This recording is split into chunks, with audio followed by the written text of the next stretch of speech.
ఓం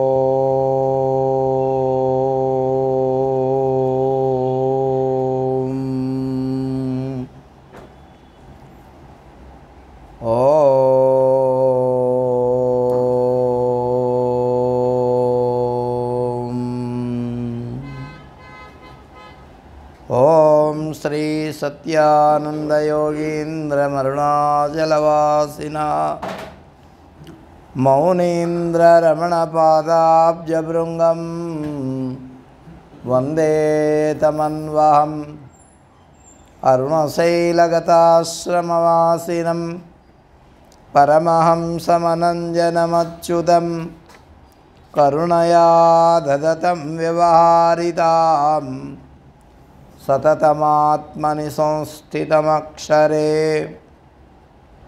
కరుణాపూర్ణసుదాబ్ధి కబలితఘనవిశ్వరూపకిరణావల్యా అరుణాచల పరమాత్మన్ అరుణోభవ చిత్తకంజసువికాసాయ త్వయి అరుణాచలః సర్వం భూత్వా స్థిత్వా ప్రళీనమేతచ్చిత్రం హృద్యహమిత్యాత్మతయా నృత్యసి భోస్తే వదంతి హృదయన్నామ త్వత్పాదాంబుజమర్చయామి పరమం త్వాం చింతయామ్యన్వహం త్వామీశం శరణం వ్రజామి వచసా త్వామేవ యాచే విభో వీక్షామ్మే దిశ చాక్షుషీం సకరుణాం దివ్యైశ్చిరం ప్రార్థితాం శంభో లోకగురో మదీయమనసః సౌఖ్యోపదేశం కురు. కృష్ణాయ వాసుదేవాయ హరయే పరమాత్మనే ప్రణతః క్లేశనాశాయ గోవిందాయ నమో నమః. నారాయణం నమస్కృత్య నరం చైవ నరోత్తమం దేవీం సరస్వతీం వ్యాసం తతో జయముదీరయేత్. మూకం కరోతి వాచాలం పంగుం లంఘయతే గిరిం యత్కృపాతమహం వందే పరమానందమాధవం. వందే శంభుమాపతిం సురగురుం వందే జగత్కారణం వందే పన్నగభూషణం మృగధరం వందే పశూనాం పతిం వందే సూర్యశశాంకవహ్నినయనం వందే శివం శంకరం. సద్గురుదేవుల చరణారవిందాలకు ప్రణామాలు అర్పిస్తూ భగవాన్ శ్రీ సత్యానంద మహర్షి భక్త మండలి ముంబై శ్రావణమాస కార్యక్రమంలో 3వ రోజు కార్యక్రమాన్ని ప్రారంభించుకుంటున్నాం. సాయంకాలం శివ మహాపురాణం గురించి మనం తెలుసుకుంటున్నాం. నిన్న శౌనకాది మహర్షులంతా కూడా సత్రయాగం చేస్తున్నారు. 1000 సంవత్సరాలు సత్రయాగం. వచ్చిన వాళ్ళకి కాదనకుండా లేదనకుండా అన్నదానం చేస్తూ యజ్ఞయాగాదులు చేస్తూ తీరిక వేళల్లో ఈ పురాణ కాలక్షేపం చేస్తూ ఉన్నారు. వాళ్ళు అలా ఉండగా ప్రయాగలో మరి రోమహర్షణుడు అనేటటువంటి ఒక మహానుభావుడు, ఆయన సూతుడు అక్కడి నుంచి వస్తూ ఉండగా మరి శౌనకాది మహర్షులంతా కూడా అక్కడ ఆయనకు స్వాగతం చెప్పి ఉన్నతమైన ఆసనం ఇచ్చి అర్ఘ్యపాద్యాలు సమర్పించి ఆయనను పూజించి, మరి మహానుభావ, నువ్వు చాలా గొప్ప వ్యక్తివి, మహానుభావుడివి. నువ్వు సర్వజ్ఞుడవు, నువ్వు భాగ్యవంతుడవు. రత్నగర్భ అయినటువంటి ఈ భారతదేశము వసుంధర అన్ని సంపదల కంటే విద్యా సంపదతో కూడినటువంటిది, పరమోత్కృష్టమైనటువంటిది. మరి అటువంటి విద్యను నువ్వు అభ్యసించావు వ్యాస భగవానుని దగ్గర. కాబట్టి సారభూతమైనటువంటి ఈ సముద్రుడు రత్నాలకు నిలయం, అట్లాగే నువ్వు వేద విద్యకు నిలయమైనటువంటి వాడివి. అద్భుతమైన ఆ పరమాత్మ యొక్క గాథలు నీకు తెలియనివి ఏమీ లేవు. త్రికాలజ్ఞుడివి నీవు. నీకు ఎలాగా అంటే పూర్ణిమ రోజు చంద్రుడు ఎలాగైతే పూర్ణంగా ప్రకాశించి ప్రజలకు ఆహ్లాదాన్ని కలిగిస్తాడో అలాగే నువ్వు మా అందరికీ ఆనందాన్ని కలిగించడానికి మరి ఇలా విచ్చేశావు. కాబట్టి కోరకుండానే మాకు స్నానం చేయడానికి పోతూ ఉంటే గంగ ఎదురొచ్చినట్టు. కాబట్టి నువ్వు ఇలా ప్రత్యక్షమయ్యావు. అంతేకాదు, నువ్వు కోరకుండానే వరాన్ని ఇచ్చేటటువంటి దైవానివి. నీలాంటి గొప్ప మహానుభావులు మా చెంతకు రావడం మేము చేసుకున్నటువంటి పుణ్య పరిపాకం. అందువల్ల మానవులంతా కూడా మరి సుఖాలు పొందాలంటే, శుభాలు పొందాలంటే ఏం చేస్తే వాళ్లకు ముక్తి లభిస్తుంది. అంతేకాదు, గతంలో ఎన్నో విన్నాం, కానీ ఇంకా వినాలనేటటువంటి అపేక్ష మాకు తరగడం లేదు. నీ వలన వినడం మాకు ఎంతో అదృష్టం. మరి మానవులందరూ కూడా ఈ రాబోయేటటువంటి కాలంలో ఎంతో నికృష్టమైనటువంటి పనులు చేస్తూ ఉంటారు. వాళ్ళందరికీ తరుణోపాయం ఏమిటి? సత్యవాక్య పరాంగుముఖులు అవుతారు, ఈ లోకంలో దురాచారవర్తనులు అవుతారు. భయంకరమైనటువంటి పాపభూయిష్టమైనటువంటి ఈ కలికాలంలో ఎలా వాళ్ళు మనుగడ సాగించి సౌఖ్యాన్ని పొందుతారో ఆ విషయం మాకు తెలియజెప్పాలి. అంతేకాదు, మానవుడికి భగవంతుడు ఉన్నాడనేటటువంటి ఆస్తిక్య బుద్ధి ఉంటే సరిపోదు, దానికి తగినటువంటి వర్తన కూడా ఉండాలి. అంటే వాళ్ళ యొక్క ఆచరణ కూడా ఉండాలి. అందువల్ల పరమేశ్వరుని యొక్క స్వరూప స్వభావాలు ఎలాంటివి, ఆయన తత్వం ఎలాంటిది, మోక్షం అంటే ఏమిటి, దాన్ని ఎలా పొందాలి, మరి ఆ పరమేశ్వరుడు సగుణతత్వమా నిర్గుణతత్వమా మాకు తెలియజెప్పాలి అని ఋషులు అనేక విధాలుగా ప్రశ్నించారు.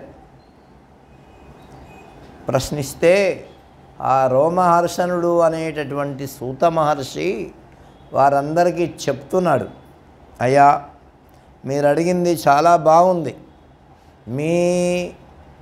మీరు తరించడమే కాకుండా మీ తోటి మానవుల్ని కూడా తరింపజేయడానికి ప్రయత్నం చేస్తూ ఉంటారు. కాబట్టి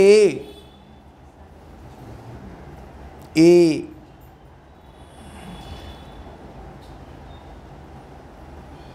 మహర్షులు ఎప్పుడైనా సరే లోకానుగ్రహ కాంక్ష ఎక్కువగా ఉంటుంది, వాళ్ళకి స్వార్థం ఉండదు. ఏమి స్వార్థం ఉండేవాళ్ళు ఉన్నారనుకో. కాబట్టి అలాగా అయితే మీరు అడిగినటువంటి వాటన్నింటికీ సమాధానాలు చెప్పడం చాలా కష్టమే, దుర్లభమే. అయినప్పటికీ మా గురువుగారి అనుగ్రహం చేత నేను ఏదైతే విన్నానో అవి మీకు చెప్పడానికి ప్రయత్నం చేస్తా అని సూత మహర్షి చెప్తున్నారు. ఆయన గురువు ఎవరు అంటే వ్యాస భగవానుడే. వ్యాస భగవానుడి దగ్గర శిష్యరికం చేశాడు. ఆయనను స్మరించి ఆయన యొక్క అనుగ్రహ లేశంతో జ్ఞానభిక్ష నాకు అనుగ్రహించినటువంటిది మీకు చెప్తాను, మీరు శ్రద్ధా భక్తులతో వినండి. శ్రద్ధ లేకుండా విన్నటువంటి వాడికి తలకెక్కదు. భక్తి లేకుండా, దాని మీద ప్రేమ లేకుండా విన్నటువంటి వాడికి అది నిజము అనేటటువంటి భావము, విశ్వాసము కలగదు. కాబట్టి శ్రద్ధ ఉండాలి, భక్తి ఉండాలి. ఓ మునీశ్వర్లారా, మీరన్నట్టు ఈ కలియుగం చాలా ఘోరమైంది. మానవుల ప్రవర్తన నమ్మశక్యంగానట్లుగా ఉంటుంది. పాపపుణ్య వివక్ష సుతరాము ఉండదు. అందరూ ఏదో రకంగా దురాచారపరులు అవుతారు. సత్యభాషణం లేదు. ఆత్మస్తుతి పరనింద ఎక్కువగా ఉంటుంది. అంటే తనను తాను పొగుడుకోవడం, ఇతరులను నిందించడం. కాబట్టి ఇక పరధనాలను వాళ్ళు బెల్లంలాగా లాక్కుంటారు. అంతేకాదు దేహాత్మభావం ఎక్కువగా ఉంటుంది. ఎక్కడ చూసినా హింస, ఆత్మదృష్టి ఉండనే ఉండదు. అందుకే ఇప్పుడు ఇవాళ మీరు వార్తలు విని ఉంటారు. ఏమి బంగ్లాదేశ్లో ఈనాటి పరిస్థితి హిందువుల మీద ఎంత ఘోరంగా, కొన్ని దాదాపు ఒక 2000 మందిని ఈ 5-6 రోజుల్లో ఊతకోచ కోశారు. దేవాలయాలు, మందిరాలు అన్నీ పగలగొట్టేశారు బంగ్లాదేశ్లో. అవన్నీ అక్కడ ఉండేటటువంటి దేవతామూర్తుల దేవాలయాలన్నీ హిందువులవే, ఆ దేశము హిందువుదే. కానీ ఇప్పటి పరిస్థితి ఇవాళ ముస్లిములు మహాదారుణంగా వాటిని ధ్వంసం చేస్తూ, మరి పాపం ఆ హిందువులు ఆహాకారాలు చేస్తున్నారు అక్కడ ఉండేటటువంటి హిందువులు. కాబట్టి ఇట్లా ఆత్మదృష్టి ఉండదు, ఎక్కడ చూసినా హింసే. జ్ఞానుల విషయంలో మరి గౌరవం ఉండదు, ఏదో అనేటటువంటి ఉపేక్షాభావం ఉంటుంది. గురువుల విషయంలో కూడా అంత శ్రద్ధ వాళ్ళకి ఉండదు. ఏదో కొంతమంది ఉంటారు అటువంటి వాళ్ళు. మరి అందరూ కామపరతంత్రులై ఉంటారు. స్నేహభావం ఉండదు, కాపట్యం ఉంటుంది. స్నేహం చేస్తూ కూడా కపటం, బయటకు ఒకటి లోపల ఒక రకంగా ఉంటారు. విప్రులు వేదాన్ని సరిగ్గా వల్లించరు, వారు లోభగ్రస్తులైపోతారు. ఆశాపాశాలు బంధింపబడుతూ ఉంటాయి. ఆ కారణంగా వాళ్ళకు బ్రాహ్మీ స్థితి ఏంటో తెలీదు, దాని నుంచి చ్యుతులైపోతూ ఉంటారు. ధర్మాన్ని, కర్మలను విడిచిపెడతారు. వర్ణ సంకరం జరుగుతూ ఉంటుంది. ఎవరికి ఎవరు పుట్టారో ఎవరికి తెలీదు. అంటే జాతి ఒక జాతి అని ఉండదు. అహంకార మమకారాలు ఎక్కువైపోతూ ఉంటాయి. పశువులై వలె ప్రవర్తిస్తూ ఉంటారు. మరి ధర్మాచరణం అనేటటువంటిది ఉండదు, ఎక్కడో తప్ప. ఆ మార్గంలో ఉండేటటువంటి వాళ్ళందరూ కూడా మరి ఆ చెడ్డ ప్రవర్తన కొద్దిగా కలిగితే వాడు ఎట్లాగైతే బంతి ఒక మెట్టు మీద పడితే ఆ బంతి నుంచి మరొక మెట్టు కిందికి పడిపోతుందో, అలాగే ఒక చెడ్డ పని చేస్తే ఆ చెడ్డ పని ద్వారా వాడు బంతిలాగా పతనమైపోతాడు, కిందికి వచ్చేస్తాడు. క్షత్రియుల్లో క్షత్రియత్వం ఉండదు, గోబ్రాహ్మణ రక్ష ఉండదు, భోగలాలసత్వం ఎక్కువగా ఉంటుంది. క్రయ విక్రయాలు అంటే అమ్మే వాటిల్లో కొనే వాటిల్లో మోసాలు ఎక్కువగా ఉంటాయి. అంటే వస్తువులనే కాదు, అన్నిట్లో. కాబట్టి అందుకే ఒకసారి భూమి అమ్మినవాడు ఆ భూమినే 10 సార్లు అమ్ముతు ఎన్నో అట్లా ఇప్పుడు మనం చూస్తూ ఉన్నాం. కాబట్టి స్త్రీలలో అధర్మము పెరిగిపోతుంది. సంపాదనను బట్టి భర్తను గౌరవిస్తుంది. అంటే ఎంత సంపాదిస్తున్నాడు దాన్ని బట్టి. మొన్న ఒక సందర్భం వచ్చింది. ఆమె అమ్మాయిని చూడ్డానికి వెళ్ళారు. ఆ అమ్మాయి అడిగిందంట, నీ సంపాదన ఎంత అడిగితే ఆయన 30 లక్షలు చెప్పాడు సంవత్సరానికి. చెప్తే నేను 50 లక్షలు సంపాదిస్తున్నా, నీ 30 లక్షలు నాకెందుకు అని చెప్పి నువ్వు వెళ్ళిపో అని చెప్పిందంట.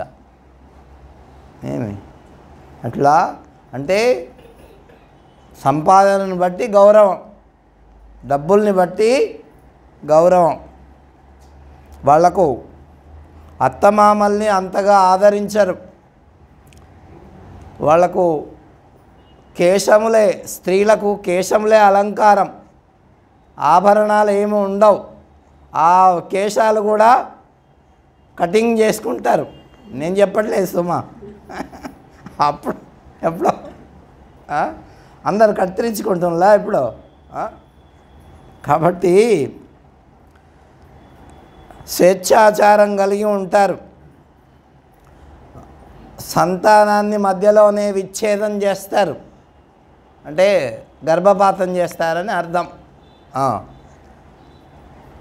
ఇక పాలకుల సంగతి అంతే. వాడు ధనవంతుడే పాలకుడు అవుతాడు. పన్నులు గట్రా ఎక్కువనే వసూలు చేస్తాడు, కానీ ప్రజలకు ఏం సౌకర్యం చేయడు. క్రూర స్వభావాన్ని కలిగి ఉంటారు. దొంగలు పాలకులు అవుతారు. పంక్తి బాహ్యులైనటువంటి నటులు గౌరవభాజనులు అవుతారు. ప్రజల ధన మాన ప్రాణాలకు రక్షణ అంతగా ఉండదు. దేవాలయ వ్యవస్థ భ్రష్టు పట్టిపోతుంది, సక్రమంగా నడవదు. జనుల జీవనం కూడా కష్టమైపోతుంది. అదే బంగ్లాదేశ్లో చూస్తూ ఉంటే కనీసం ఒక 50 దేవాలయాలు పడగొట్టారు ఈ 5-6 రోజుల్లో. కాబట్టి మన హిందువుల్ని 2000 పైన అంతే రోడ్లన్నీ ఇండ్లన్నీ ఎవరు మన హిందువులు ఉండేటటువంటి ఇళ్ళల్లోకి చొరబడి వాళ్ళ ఇళ్ళల్లో రక్తం మడుగులైపోయి పడి ఉన్నారు. అటువంటి పరిస్థితి ఇప్పుడు. కాబట్టి ఇదంతా చేసింది ఎవరు? దేశద్రోహులు. మిలిటెంట్స్ అంతే. వాళ్ళకు ఒక జాతి అంటే ముస్లిం జాతి, ఇంకేం మరొక జాతి అని కాదు. కాబట్టి వాళ్లకు అంత క్రూరమైనటువంటి స్వభావం మరెక్కడా ఉండదన్నమాట. కాబట్టి ఈ ప్రకృతి పట్ల పూజ్యభావం ఉండదు. శక్తి స్వరూపంగా ఈ ప్రకృతిని భావించరు, భోగ సాధనంగా భావిస్తారు. ఈ ప్రకృతి కూడా సహకరించదు, అది కూడా విజృంభిస్తుంది ఎప్పుడన్నా అట్లా. ఇప్పుడు మొదలైనటువంటి వాయనాడులో ఒక గ్రామం తొట్టుకుపోయిందట మనకు. కాబట్టి పువ్వుల్లో వాసన ఉండదు, ఏమి పళ్ళల్లో రసం ఉండదు, పదార్థాలన్నీ రుచిని కోల్పోతాయి, పాలల్లో జిడ్డు ఉండదు, వెన్న ఉంటేగా ఇప్పుడు మీరు కాచుకునే పాలల్లో. కాబట్టి ఈ విపత్తుకి సంకేతాలు ధర్మాచరణకు మరి ఉపక్రమించరు. మరి ఇవన్నీ కూడా ప్రళయానికి సంకేతాలు. నరుల్లో ఇంత దుర్మార్గ ప్రవర్తన కలియుగంలో ఉంటుంది. అయినప్పటికీ ఈ కలియుగం ఎంతో గొప్పది. ఏమిటి అట్లా దుర్మార్గులైనటువంటి వాళ్ళను కూడా తరింపజేసేటటువంటి ఉపాయం ఉంది. ఎవరు చెప్తున్నారు? రోమహర్షణుడు శౌనకాది మహర్షులకు ఈ విషయాన్ని చెబుతున్నాడు. సాధ్య వస్తువు ప్రయత్నం అంటే సిద్ధంగా ఉండేటటువంటి దాన్ని మనం ఈజీగా సులువుగా తెలుసుకోవచ్చు. అటువంటి దానికి ప్రయత్నం చేయాల్సిన అవసరం లేదు. అట్లాగే పరమాత్మ యొక్క తత్వము సిద్ధమై ఉంది. కాబట్టి చిలుక చెట్టు మీద ఉండేటటువంటి పండుని ఎంత సులభంగా ఆస్వాదిస్తుందో అంత సులభంగా ఈ పరబ్రహ్మతత్వాన్ని తెలుసుకోవచ్చు ఈ కలియుగంలో. కాబట్టి పవిత్రమైన దానికి ఏముండాలి అంటే పవిత్రమైనటువంటి అంతఃకరణం ఉండాలి. ఏమిటి? ఈ కలియుగంలో నువ్వు భగవంతుణ్ణి తెలుసుకోవాలంటే పవిత్రమైన అంతఃకరణం ఉండాలి. పవిత్రమైన అంతఃకరణం అంటే ఏంది అంటే కామక్రోధ లోభమోహమాశ్చర్యాలు ఉండకుండా ఉండేటటువంటి మనస్సు కావాల. అది అంతఃకరణం అంటే మనస్సు, బుద్ధి, చిత్తము ఇవి. కాబట్టి అట్లా అంతఃకరణం ఉండేటటువంటి వాళ్లకు ఈ భగవంతుని యొక్క తత్వము మరి విదితమవుతుంది. తపోధనులారా, ఇంకా మీరు అడిగిన ప్రశ్నలకు మీ మనస్సులో ఉండేటటువంటి సందేహాలకు అన్నింటికీ సమాధానం ఎక్కడ దొరుకుతుంది అంటే శివమహాపురాణంలో దొరుకుతుంది. కాబట్టి అది మీకు చెప్తా, మీరు వినండి. ఇక దానికి తార్కికమైనటువంటి బుద్ధి అవసరంలే. ఇది ఇలా అయితే ఇలా అవుతుంది, ఇలా అయితే అలా అవుతుంది అనేటటువంటి తార్కికం పనికిరాదు. తర్కస్య చ ప్రతిష్టానాతో శాస్త్రం ఏం చెప్పిందంటే భగవంతుడు తర్కంతో దొరకడు. మేమే తర్కం చేస్తే దొరకడు. అంటే వాద వివాదాలు చేస్తే భగవంతుడు దొరకడు. కాబట్టి తర్కం పనికిరాదు, అనుభవమే ప్రధానం. ఏంటి? నీ బుద్ధిలో దాని గురించి అనుభవం, స్పందన, శీలము ఇవి ఉండేటటువంటి వాడికి భగవంతుడి యొక్క స్పందన వాడికి తెలుస్తుంది. స్పందన అంటే ఇప్పుడు మనము ఒక మాట విన్నాము, వెంటనే మన మనస్సులో దాని గురించి ఒక విధమైన చలనం కలుగుతుంది. దాన్ని ఏమంటారు? స్పందన అంటారు. ఇప్పుడు ఒక దృశ్యం నువ్వు చూచాం, వాళ్ళు ఎవరో మనకు తెలియదు, అక్కడ ఎవరో పడ్డారో లేకపోతే ఏదో అయింది, వెంటనే మనం చూస్తే ఏం చేస్తాం? వెంటనే వాళ్ళకి మనకు చేతనైనంత సాయం చేస్తాం. అది స్పందన. అర్థమైందా? కాబట్టి అటువంటి స్పందన ఉండాలి, ఆస్తిక్య బుద్ధి ఉండాలి, భక్తి భావము ఉండాలి.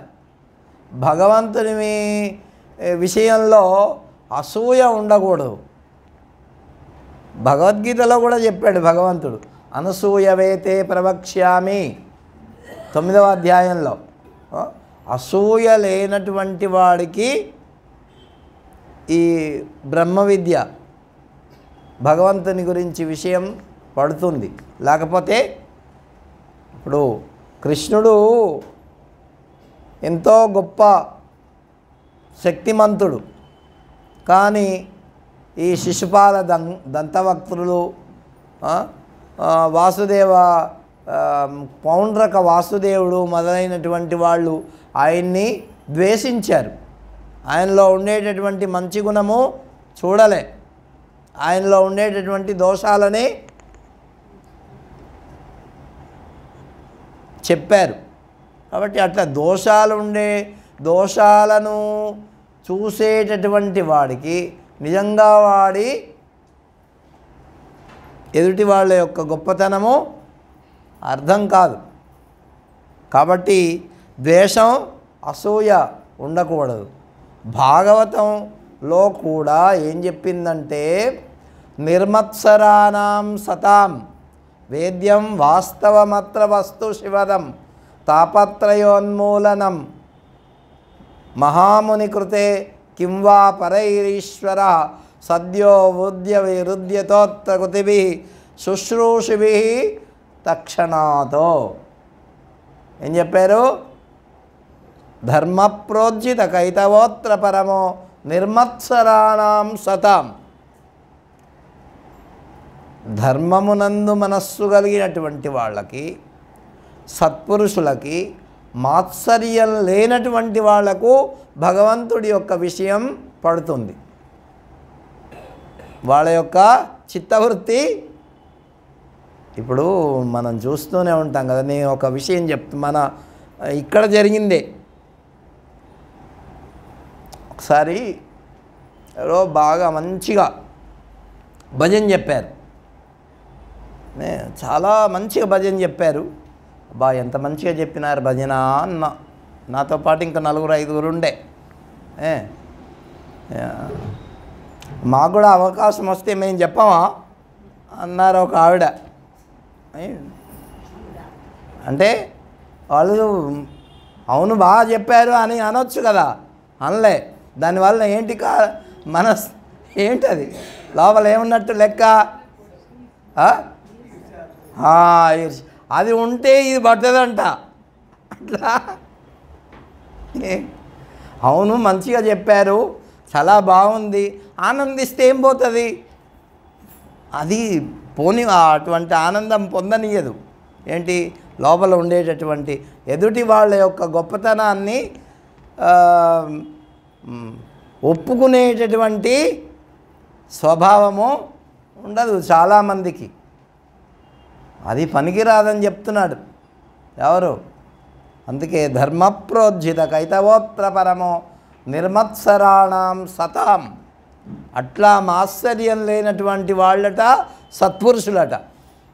ఏమి? నిర్మత్సరాణం సతాం వేద్యం వాస్తవమత్ర వస్తు శివదం. అప్పుడు వాడికి నిజమైనటువంటి వస్తువు అంటే పరబ్రహ్మతత్వము వాడికి అర్థమవుతుంది. వాస్తవమత్ర వస్తు శివదం. శివదం అంటే మంగళప్రదమైనటువంటి ఆత్మతత్వం వాడికి అర్థమవుతుంది. లేకపోతే చాలామందికి ఈ గుణం ఉంటుంది, ఆ గుణం ఉండకూడదు. అందువల్ల వాస్తవమత్ర వస్తు శివదం తాపత్రయోన్మూలనం. మనకు త్రివిధములైనటువంటి తాపాలు ఉంటాయి. ఆ తాపాలు ఆది భౌతిక, ఆది దైవిక, ఆధ్యాత్మిక తాపాలు ఉంటాయి. ఆ తాపాలు పోతాయట దేనివల్ల? భగవంతుని యొక్క కథలు వింటే, భగవంతునికి సంబంధించినటువంటివి ఆధ్యాత్మిక, ఆది భౌతిక, ఆది దైవిక తాపాలు. అంటే ఆధ్యాత్మిక తాపం అంటే మన మనస్సులో కలిగేటటువంటి ఉద్విగ్నాలు కలుగుతాయా లేవా? అనేక రకాలైనటువంటివి.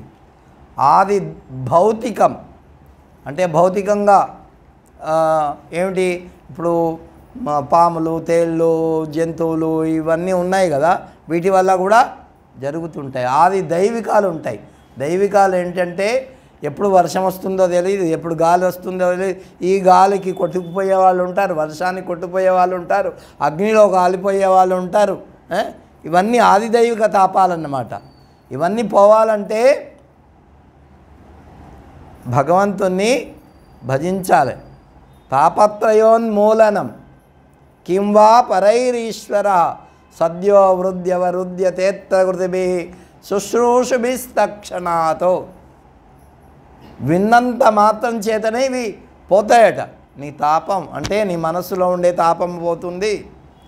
ఈ మరి భౌతికంగా వచ్చేటటువంటి కష్టాలు పోతాయి, దైవికంగా వచ్చేటటువంటి తాపాలు కూడా పోతాయి. కాబట్టి ఈ 3 తాపాలు పోతాయి. అట్లా వినాలి. అంటే తర్కంతో భగవంతుణ్ణి బేరీజ్ వేస్తే మనకు దొరకడు. ఏమి నీ మనస్సులో ఇది ఇట్లయితే అట్లా అవుతుంది కదా అంటే అక్కడ కుదరదు. తర్వాత స్పందన ఉండాల.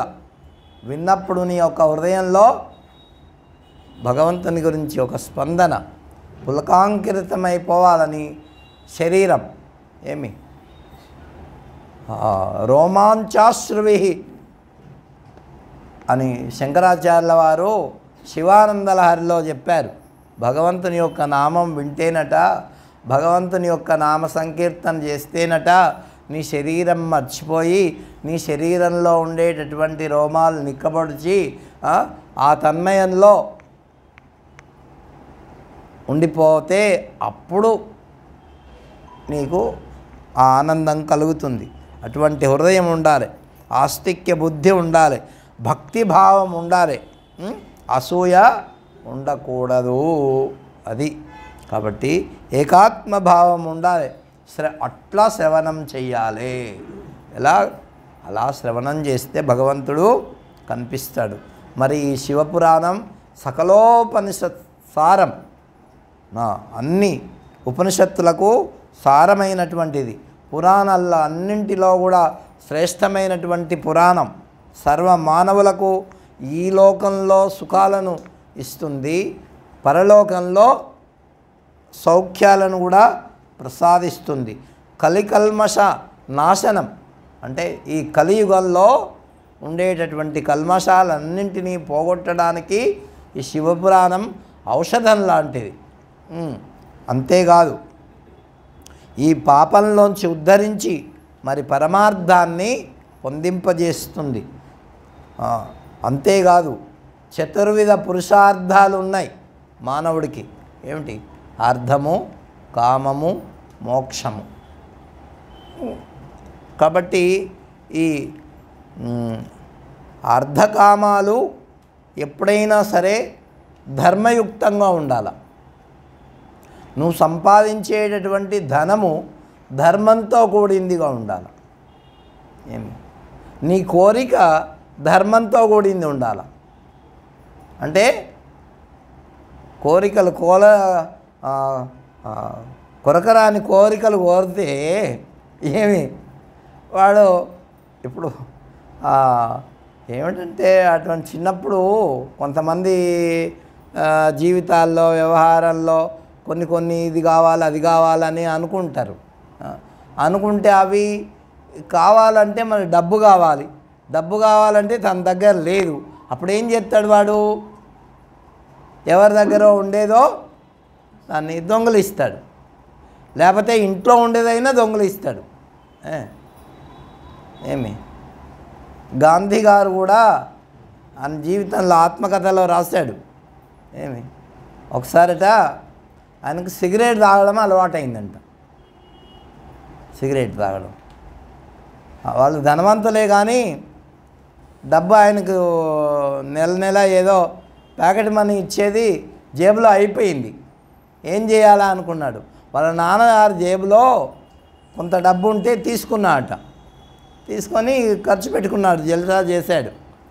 ఇక తెల్లవారి ఇంట్లో తెలిసిపోయింది, జేబులోంచి డబ్బులు ఎవరో కొట్టేశారు. కొట్టేస్తే వాళ్ళకు కొడుకు మీద అనుమానం రాలే, మరి పెద్ద కొడుకు మీద రాలే, కూతురు మీద రాలే, ఎవరి మీద రాలే, భార్య మీద రాలే. ఎవరి మీద వచ్చింది అంటే వాళ్ళ ఇంట్లో పనిచేసే ఆవిడ మీద వచ్చిందంట. ఏమొచ్చింది? ఈమె కొట్టేసి ఉంటుంది, ఆమెను ఇక నిర్బంధించాలా అని. ఆమె సత్యంగా ధర్మంగా పాపం పనిచేస్తున్నది వాళ్ళ ఇంట్లో. ఎంక్వైరీ పెట్టారు. ఆమె చెప్పింది, నేనేం తీయలేదయా, నాకేం తెలియదు ఇలా. అయినా కూడా ఆమె దండించడం ప్రారంభించారట. ప్రారంభిస్తే అప్పుడు ఈయనకి అనిపించిందంట, నేను చేస్తే ఏమి ఆమెకు శిక్ష పడుతున్నది అని చెప్పేసేసి అప్పుడు ఆయన నిదానంగా వాళ్ళ అమ్మతో చెప్పాడంట. అయ్యతో చెప్తే తంతాడు కదా, కాబట్టి అమ్మతో, ఒరే ఇంత పని చేసావరా నువ్వు అని చెప్పేసేసి ఆమెకు వదిలిపెట్టేసేసి, వీడు ఇట్లా చేశాడు అంటే వీడికి సిగరెట్ తాగే అలవాటు ఉంది కాబట్టి ఆ డబ్బులు దానికి ఖర్చు పెట్టేశాడు. అంటే మన కోరికలు ఏవైతే సత్యంగా ఉంటే పర్వాలేదు, లేదంటే అటువంటివి ఉంటే సిగరెట్ తాగడానికి తండ్రి డబ్బులు ఇస్తాడా చెప్పండి? అయితే ఇప్పుడుండే ట్రెండ్ ఎలా ఉందంటే ఆ కొడుకులే అది తండ్రులే ఆ కొడుకులతో సిగరెట్ ప్యాకెట్ తీసుకురారా అని చెప్పి తెప్పించుకునే వాళ్ళు మహానుభావులు ఉన్నారు. ఏమండి, మన తెలంగాణలో మరీ అన్యాయం ఏమిటంటే అందరిని ఇంట్లో ఉండే వాళ్ళందరినీ కూర్చోబెట్టుకొని కళ్ళు ముంత పెట్టుకొని తాగుతుంటారు. ఎంత అన్యాయం అది! కొడుకు తాగిచ్చే, కూతురుకు తాగిచ్చే, భార్యకు తాగిచ్చే. అబద్ధం చెప్తున్నాను నేను. ఎంత దరిద్రం చెప్పండి. వాడు ఇక్కడి నుంచి పోతాడు, అక్కడ ఊళ్ళో అదే పని వాడికి 24 గంటలు. ఈదుళ్ళకు పోయేది, ఫుల్లుగా తాగేది, మళ్ళీ ఒక కుండ తెచ్చుకునేది సాయంకాలం మళ్ళీ ఇంట్లో ఉండేవాళ్ళకు. ఎంత దరిద్రం అంటే అంతకంటే దరిద్రం ఇంకైనా ఉందా? అందుకే మనం పెద్దవాళ్ళు ఎలా ప్రవర్తిస్తారో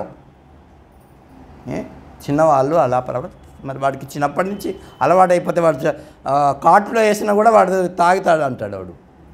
ఏమి కాబట్టి వాళ్ళ ప్రవర్తన చాలా చక్కగా ఉండాలన్నమాట. తేడా ఉందండి 100%.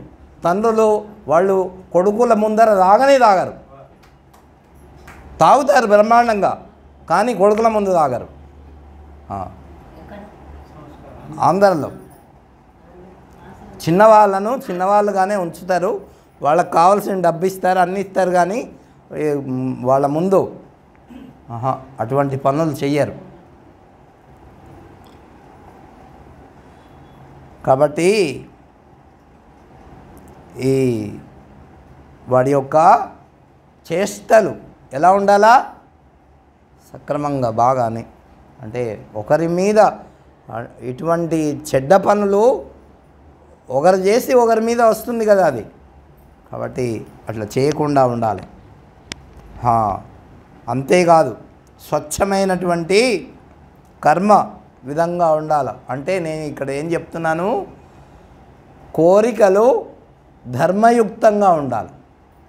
ఏమి తర్వాత ధనము సంపాదించేది అన్యాయార్జితంగా ఉండదు. నీకు కోరికలు అన్యాయంగా ఉంటే నువ్వు ధనాన్ని అవి పూర్తి చేసుకోవడానికి ఇట్లా దొంగతనం చేసో ఇంకేదో చేసో సంపాదించాలనే కోరిక పుడుతుంది. నేను విన్నాను, ఎంతవరకు నిజమో కానీ, ఒక అమ్మగారు ఆయన కొద్దిగా మంచి ఆఫీసర్, మంచి స్థితిలో ఉన్నాడు, ఆయన నిజాయితీగా ఉండేవాడంట. ఇక ఈ అమ్మగారు రోజు సొద పెడుతుండేది. ఇగో మన ఇంటి ముందర వాళ్ళు ఎట్లున్నారు, ఆమెకు ఫ్రిడ్జ్ ఉంది, ఆమెకు ఇవి ఉన్నాయి, ఏసీలు ఉన్నాయి, అవి ఉన్నాయి, గ్రైండర్లు ఉన్నాయి. చాలా కాలం కిందటి మాట చెప్తున్నా. సొద పెడుతుంటే, అరే మనకు వచ్చినటువంటి జీతంతో మనం బతుకుతున్నాం, ఎదుటి వాళ్ళ గురించి మనం ఎందుకు ఆరాటపడాలి అని ఆయన అంటాడు. అట్లా కాదు, నీకు తెలీదు, ఏం మనిషివయ్యా నువ్వు, టేబుల్ కింద నుంచి ఆయన తీసుకుంటా అంట, నువ్వు తీసుకో. అర్థమైందా? నువ్వు తీసుకో, అందుకని ఇట్లున్నావు చచ్చిన పాములాగా అన్నదంట ఆమె. నాకు అలవాటు లేదే అవన్నీ, ఎప్పుడన్నా పట్టుబడ్డామనుకో మా ఇంట్లో కాదు నేను కూడా పట్టుపోతారే అంటే, పట్టుపోయినప్పుడు చూద్దాం ఆయన పట్టుపోయాడా, ఆయన పట్టుపోతున్నారు ఆయన్ని అంటే. ఇగో ఇట్లా అంటే మనకు ఎంత సంపాదన ఉందో, ఎంత పైసలు ఉన్నాయో దాన్ని బట్టి ఖర్చు పెట్టుకోవాలా, అంతేగాని విపరీతమైన కోరితే అట్లుంటుంది వ్యవహారం. కాబట్టి తను చేయడమే కాకుండా ఇతరుల చేత కూడా అటువంటి చెడ్డ పనులను చేయించేటటువంటి ఇది వస్తుంది. కాబట్టి మన కోరికలు ధర్మయుక్తంగా ఉండాలా, మన ధనము ధర్మయుక్తంగా ఉండాలి. అప్పుడు అర్ధకామములు ఇవి రెండు శుద్ధంగా ఉంటే ధర్మ అర్థ కామ మోక్షం వాడికి. అందుకే ధర్మం ముందు పెట్టి తర్వాత అర్ధకామములు మధ్యలో పెట్టారు, తర్వాత మోక్షం పెట్టారు. ఇవి రెండు సక్రమంగా వాడి యొక్క జీవితం జరిగితే మోక్షం తనంతటనే వస్తుంది. నువ్వు వేరే ప్రయత్నం చేయాల్సినటువంటి అవసరం లేదు. కాబట్టి చతుర్విధ పురుషార్థాలకు ఇది నిలయం. ఇందులో స్వచ్ఛమైనటువంటి ధవలమైనటువంటి కీర్తి భగవంతుడిది ఉంటుంది. ఇటువంటి పురాణాన్ని ఎప్పుడైతే వింటారో అటువంటి వాళ్ళందరికీ మందు ఇదే. అంటే ఇందాక చెప్పుకున్నామే వాళ్ళందరికీ, అందుకని పురాణం వినాలయా అని చెప్పేసేసి ఎవరు చెప్తున్నారు? రోమహర్షుడైనటువంటి సూత మహర్షి శౌనకాది మహర్షులకు చెప్తున్నాడు. ఈ శివపురాణం వ్యాప్తిలోకి రానంత వరకే ఈ పాపాలు ప్రబలి ఉంటాయి. ఇది కానీ బాగా ఉంటబడితే ఎవ్వరు కూడా పాపాలు చెయ్యరు, దుష్ట పనులు చెయ్యరు. ఈ శాస్త్రాలు పురాణాలు ఇవన్నీ కూడా దీంట్లో ఈ శివపురాణంలో చెప్పబడ్డాయి. పుణ్యతీర్థాలకు వెళ్ళడం అది కూడా దీంట్లో చెప్పబడింది. మంత్రాల ఆధిక్యత అది కూడా దీంట్లోనే చెప్పబడింది. ఇట్లా శివపురాణం పఠనం చాలా ప్రధానమైనటువంటిది. మానవులకు మృత్యుభయాన్ని తొలగించేది ఏమిటి? ఈ శివపురాణమే. అన్ని భయాల కంటే గొప్ప భయం ఏంటి చెప్పండి? భాగవతంలో కూడా చిట్ట చివర చెప్పాడు. ఆ భాగవతం ఎందుకు వచ్చింది? మరణ భయంతోనే కదా వచ్చింది. అడిగాడు, ఏమిటి పరీక్షిత్ మహారాజు, నేను చచ్చిపోయేవాడికి ఏం చేస్తే మోక్షం పొందుతానయ్యా అని అడిగాడు. ఆయన శాపమిస్తే ఋషిపుంగవుడు, అప్పుడు మహర్షులందరూ వచ్చారు, ఎందరో మహానుభావులు, విశ్వామిత్ర వ్యాస వశిష్ఠ వాల్మీకి మొదలైనటువంటి ఋషులంతా వస్తే వాళ్ళందరికీ నమస్కారం చేసి, నేను ఇట్లా చచ్చిన పామును మెడలో వేసానయ్యా, ఇట్లా తప్పు చేశాను, వాళ్ళ కొడుకు నాకు ఇలా శాపం పెట్టాడు, నేను చేసినటువంటి పాపానికి మరి నేనేం చేస్తే ఇట్లా వారం రోజుల్లో చచ్చిపోతాను, నేనేం చేస్తే బాగుపడతాను అని అడిగాడు. ఎవ్వరు చెప్పలే. ఎవరు చెప్పారు? శుకయోగీంద్రుడు వచ్చి చెప్పాడు. ఆయన పుణ్యం పండింది కాబట్టి. లాస్ట్కి ఆ శుకయోగీంద్రుడు అంటాడు, ఏను మృతుండనవుదు అని ఇంత భయంబు మనంబు లోపలన్మానుము. ఏంటి? ఏను మృతుండనవుదునని ఇంత భయంబు మనంబు లోపలన్మానుము. అర్థమైందా? మళ్ళీ చెప్పాలనా? సంభవంబు గల మానవ కోట్లకు చావు నిత్యమవు. పుట్టినటువంటి వాళ్ళందరికీ మరణం నిత్యమౌగాన ఏం చేయాలి మరి? హరిందలంపు మిగగల్గదు జన్మము నీకు ధాత్రిపై. భగవంతుణ్ణి స్మరించు, పరమశివుణ్ణి స్మరించు, నీకే దేవత ఇష్టమైతే ఆ దేవుణ్ణి స్మరించు. హరిందలంపు మిగగల్గదు జన్మము నీకు ధాత్రిపై. ఈ ధాత్రి అంటే భూమిలో. కాబట్టి హరిందలంపు మిగగల్గదు జన్మము నీకు ధాత్రిపై. మానవనాథ పొందెదవు మాధవలోక నివాస సౌఖ్యముల్. ఆ భగవంతుని యొక్క నివాస సౌఖ్యాలు పొందుతావయా. ఏం చేయాలి మనం? ఇప్పుడు మనమంతా బతికేవాళ్ళం కదా. ఏం నవ్వుతున్నారే? కాబట్టి మనం ఆ మరణ భయం అనేది అందరికీ ఉంది. కేవలం మానవులకే కాదు, పశు పక్షి క్రిమి కీటక జంతు అన్నింటికీ ఏమి అట్లా. కాబట్టి ఆ మరణ భయం పోవాలంటే ఈ శివ మహాపురాణం శ్రవణం చేయాలి. దీన్ని పఠన శ్రవణాదుల వల్ల వాడికి సాక్షాత్తు వాడు కూడా ఏమవుతాడు? పరమశివుడు అవుతాడు.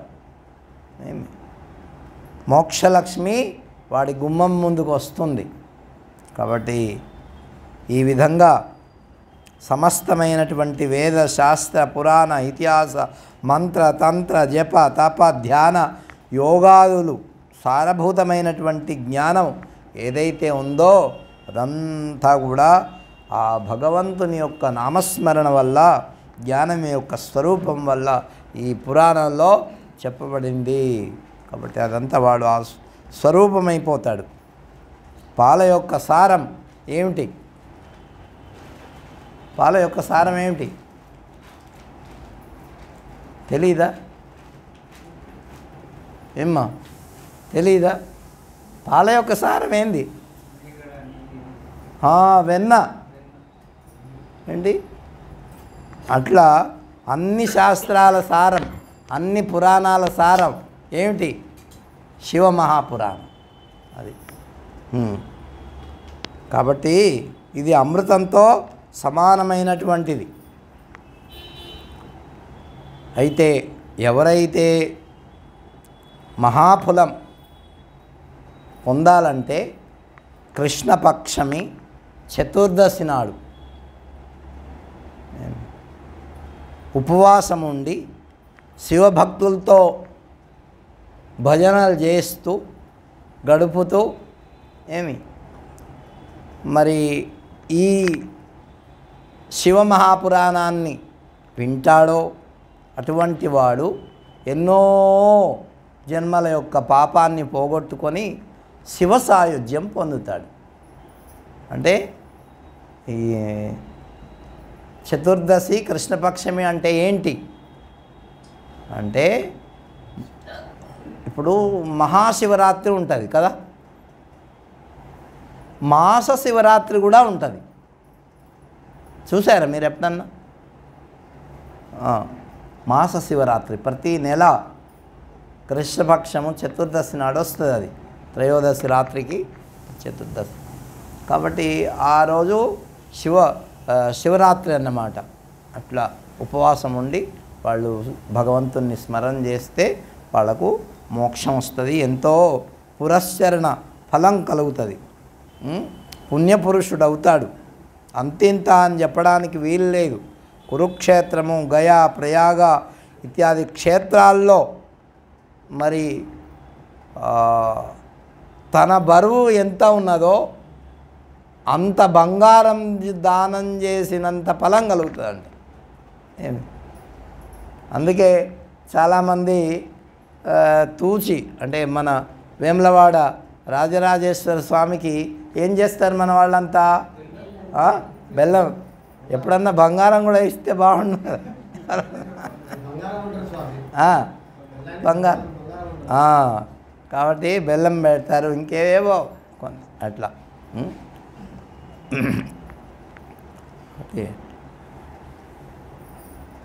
అట్లా కాబట్టి అంత పుణ్యఫలం. ఈ రుద్ర సంహిత ఎవరైతే చదువుతారో వింటారో వాళ్ళందరికీ కూడా చాలా గొప్ప పుణ్యం కలుగుతుంది ఈ శివమహాపురాణం ద్వారా. అందుకే కైలాస సంహిత తత్ర తతోపి పరమాస్మృత బ్రహ్మస్వరూపిణి సాక్షాత్ ప్రణవార్ధ ప్రకాశిక కైలాస సంహితాయాస్తు మాహాత్మ్యం వేత్తి శంకర కృత్స్నం తదర్థవ్యాసశ్చ తదర్థం వేద్మ్యహం ద్విజా.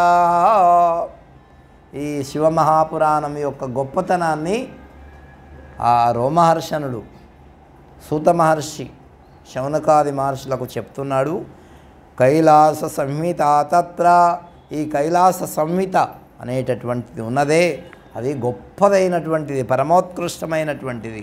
సాక్షాత్తు పరబ్రహ్మస్వరూపం, సాక్షాత్ ఓంకార స్వరూపం, ప్రణవార్థ స్వరూపం. అంతేకాదు దీని యొక్క మహాత్మ్యమట సాక్షాత్తు శంకరుడే తెలుసుకుంటాడు. మరి దాంట్లో సగం వ్యాస భగవానుడు కొంత తెలుసుకుంటాడు, సగం. ఇక నాకైతే ఏం తెలీదు, కానీ వ్యాస భగవానుడు నాకు చెప్పినందువలన ఏదో కొద్దిగా నేను తెలుసుకుంటున్నానయ్యా అని చెప్పి ఎవరు చెప్తున్నారు? రోమహర్షణుడైనటువంటి సూత మహర్షి శౌనకాది మహర్షులకు దీని యొక్క మహత్వాన్ని చెప్తున్నాడు. దీనికి అంతటికీ మరి కారణం ఏమిటంటే నీ మనోలయమే. పరమశివుని యందు నీ మనస్సు లయిస్తే ఈ సమస్త జగత్తంతా కూడా శివస్వరూపంగా కనిపిస్తుంది. శివస్వరూపంగా చూడడమే ప్రధానమైనటువంటి నీ మనో విక్షేపం పోవడానికి ఒక ప్రధాన కారణం. మన మనస్సు విక్షేపం పోవాలంటే, చంచలత్వం పోవాలంటే ఎక్కడ చూసినా నీకు పరమాత్మ దర్శనం కలగాల. కాబట్టి అట్లా రుద్ర సంహిత చాలా గొప్పది, అమృత భాండంతో సమానమైంది. ఇది మొట్టమొదట కుమారస్వామికి ఇచ్చారు దీన్ని. ఆ కారణంగా కుమారుడు జ్ఞానమూర్తి అయినాడు. ఆ తర్వాత మరి మానవుడు తెలిసి కొన్ని చేస్తాడు, తెలియక కొన్ని చేస్తాడు కదా. అన్నీ తెలిసి చేయడు, ఏది చేయాలో ఏది చేయకూడదో అన్నీ తెలిసి ఉండవు. కొన్ని తెలుస్తాయి, కొన్ని తెలియవు. కాబట్టి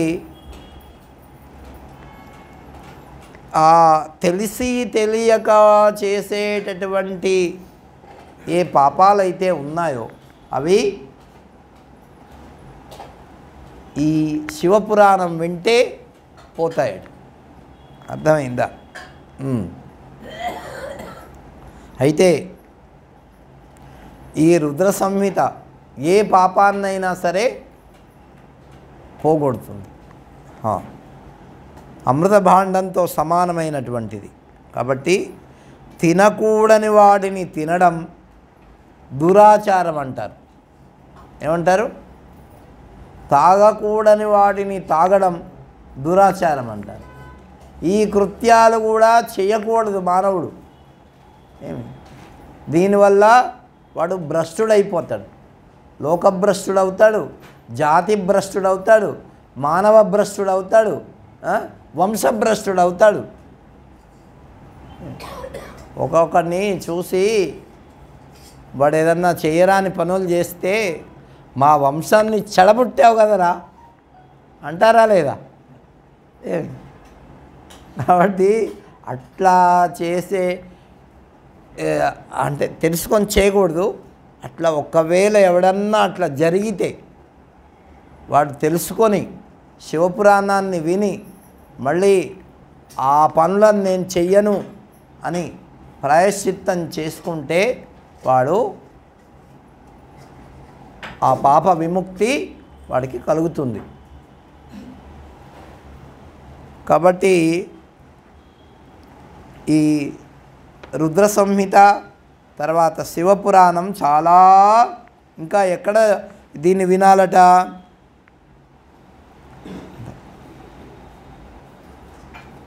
కనీసం వాడు శ్రవణమన్నా చెయ్యాలి. పాఠం చేయకపోయినా ఇది ఎక్కడ వినాలి అంటే శివాలయంలో వినాలి, లేదా బిల్వ వనంలో వినాలి. బిల్వ వనం అంటే తెలుసా? బిల్వ ఆకులు చెట్లు ఉంటాయి,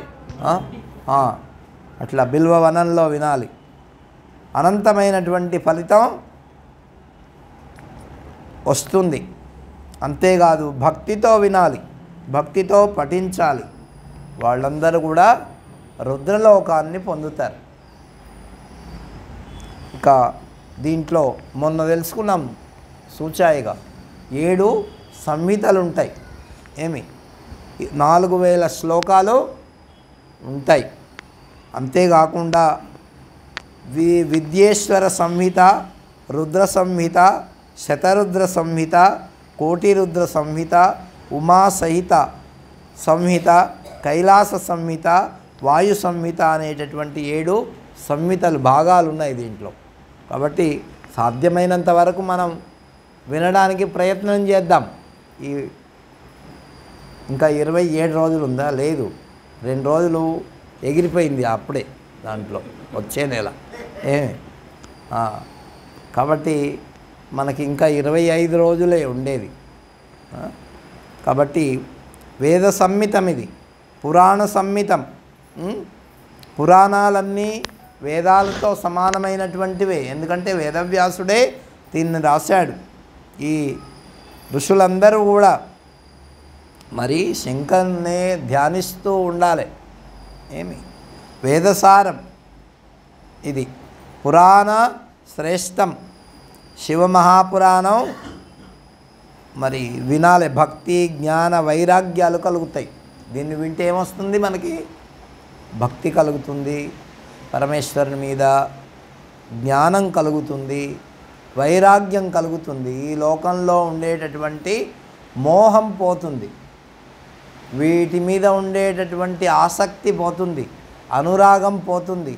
మోహం పోతే మానవుడికి నిశ్చలమైనటువంటి మనస్సు కలుగుతుంది, ఏకాగ్రత కలుగుతుంది. ఏమి కాబట్టి ఈ విధంగా సిద్ధాంతీకరింపబడినటువంటి ఉపనిషత్తుల్లో సిద్ధాంతీకరింపబడినటువంటి సత్ పదార్థం అంటే ఎప్పుడూ ఉండేది. సత్ అంటే ఎప్పుడూ ఉండేది. మరి మనమంటే మనం ఎప్పుడు ఉంటాం? మన శరీరాలు ఉండవు. ఇక్కడే మనం భ్రమ పడుతున్నాం. ఏంటి? ప్రమాద పడుతున్నాం. ఏంటి? మనం ఉంటాం, మనం ఎక్కడికి పోము, కానీ మన శరీరము పోతుంది. కాబట్టి ఆ శరీరమే మనం అనుకుంటున్నాం ఇక్కడ. ఏమిటి? అదే పొరపాటు, అదే భ్రమ, అదే ప్రమాదం, అదే ప్రమాదం. ప్రమాదో వై మృత్యు అని సనస్సు జాతుడు, సనస్సు జాతీయం అనేటటువంటి ఒక మహాభారతంలో చెప్పబడింది, దాంట్లో చెప్పాడు.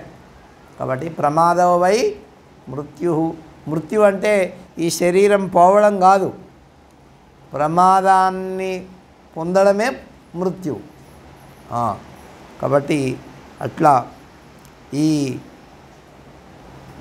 ఎవరికైతే వాక్కు అంటే మాట్లాడేటటువంటి శక్తి ఉంటుందో అటువంటి శక్తి కలిగినటువంటి వాడు, సామర్థ్యం కలిగినటువంటి వాడు శివ అని అనడో ఏమి ఆ వాక్కు వ్యర్థమైపోతుంది.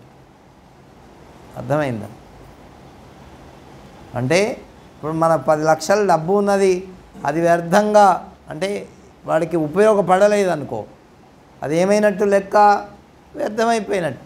అట్లాగే మనకు వాక్ శక్తి ఉంది, మనం మాట్లాడేటటువంటి శక్తి మనకు ఉంది. మరి అప్పుడు ఏం చేయాలా? ఆ వాక్కుని భగవంతుని యొక్క నామాన్ని స్మరించాలి. స్మరించకపోతే ఏమవుతుంది? వ్యర్థమైపోతుంది. ఎవరి మనస్సు ఉన్నదో ఆ మనస్సు భగవంతుని నామాన్ని స్మరించకపోతే ఆ మనస్సు కూడా వ్యర్థమే. ఎవరికి ధనం ఉన్నదో అది భగవంతుని కోసం ఉపయోగించకపోతే ఆ ధనము వ్యర్థమే. కాబట్టి ఎవడి జీవితం ఉన్నదో ఆ జీవితం భగవంతుని కోసం ఉపయోగించకపోతే వాడి జీవితం కూడా వ్యర్థమే. వాడికి ఎంత బలమన్నా ఉండని కాక.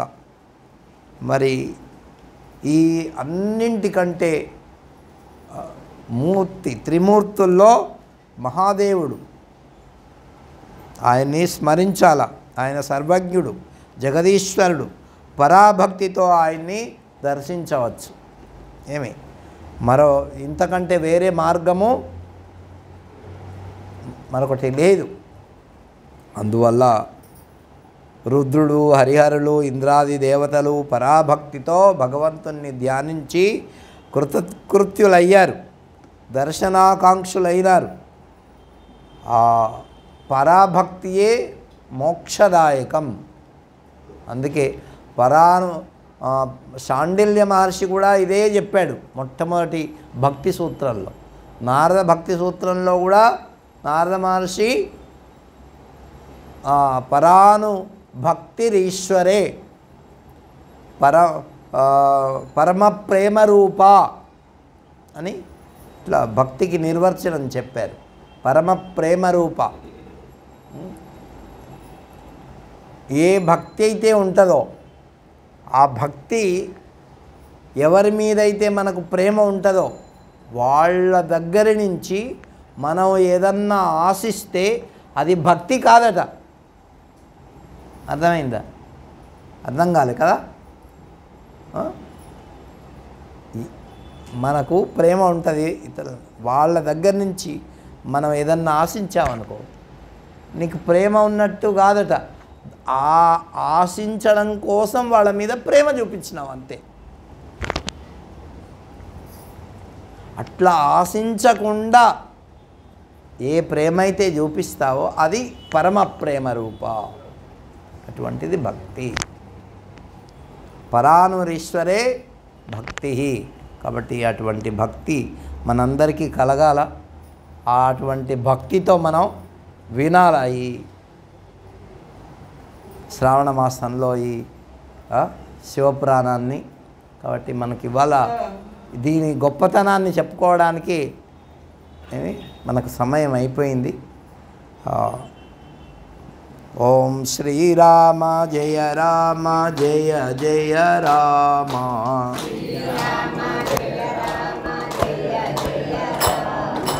శ్రీరామ జయ రామ జయ జయ రామ.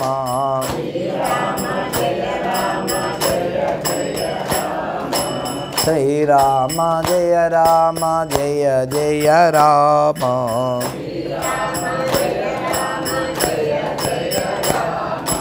శ్రీరామ జయ రామ జయ జయ రామ.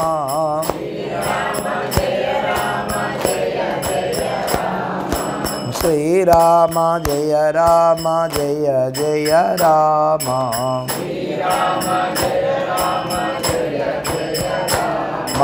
శ్రీరామ జయ రామ జయ జయ రామ.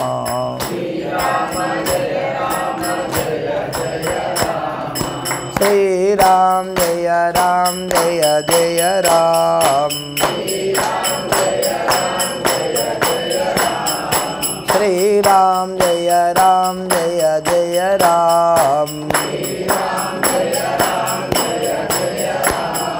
श्रीराम जय राम जय जय राम श्रीराम जय राम जय जय राम श्रीराम जय राम जय जय राम श्रीराम जय राम जय जय राम श्रीराम जय राम जय जय राम